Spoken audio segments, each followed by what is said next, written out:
Ош шаарынын Курман Жандатка көчөсүнө 80 батирлүү ипотекалык турак үй курулуу алдында турат. Бул боюнча шаардык ипотека ишканасы билдирди. Ал 8 кабаттан болуп түптөлөт. Бүгүнкү күндө ал үчүн тендер жарыяланып, кайсыл компания курары азырынча маалым эмес. Мындан сырткары ипотекалык үйдүн чарчы метри 300 АКШ долларынан жогору суммада берилери болжолдонот.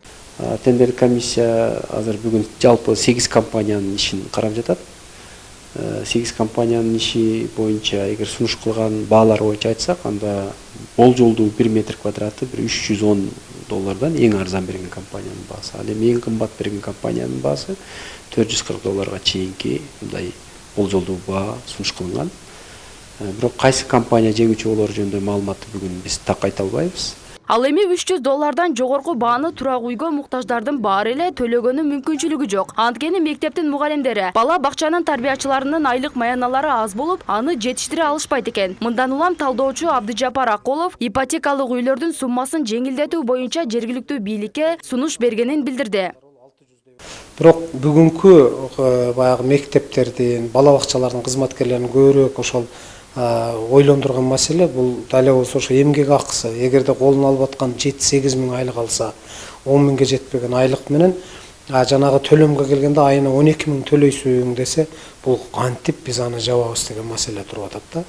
Бул боюнча кала башчысы Таалайбек Сарыбашев да ипотека үчүн бул жылы арзандатуу болоорун баса белгилейт. Мындан сырткары шаар жетекчисине буга чейинки берилген ипотекалык үйдүн пайызын төмөндөтүп берүүнү суранып, жарандар кайрылышкан. Бирок Таалайбек Сарыбашев буга чейинки берилген үйлөр боюнча жооптуу эмес экенин айтып, өзүн бул жоопкерчиликтен оолак кармап койду. Мага келишкен 1-2 мындай ооз-эки суранышкан, кайрылышкан. Эми бул мага чейинки бүткөн берилген бардык шаардык кеңеште каралып маселе бүткөн экен. Комиссиянын негизинде бардык ошо ипотекага алгандар макул болуп туруп үйлөрдү алышканда. Анан эми азыр менин маалымда азыр биз жаңы үйлөрдү баштап атабыз. Биз бунун баасын түшүрүп атабыз. Мына 300-350 доллардын тегерегинде ашырбаганга аракет кылып атабыз. Туурабы? Анан биз өзүбүздүн мезгилде жооп беребиз. Мага чейин бардык мыйзам чегинде өтүп ошол үй калоочулар үйлөрдү алган экен.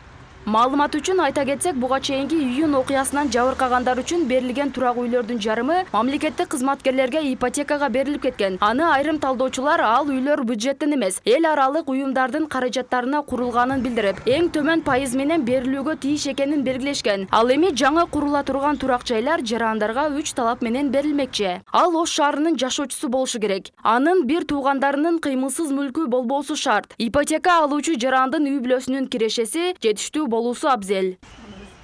Бактыгүл Мирадилова, Адлет Нишанбаев, Нур Ньюс.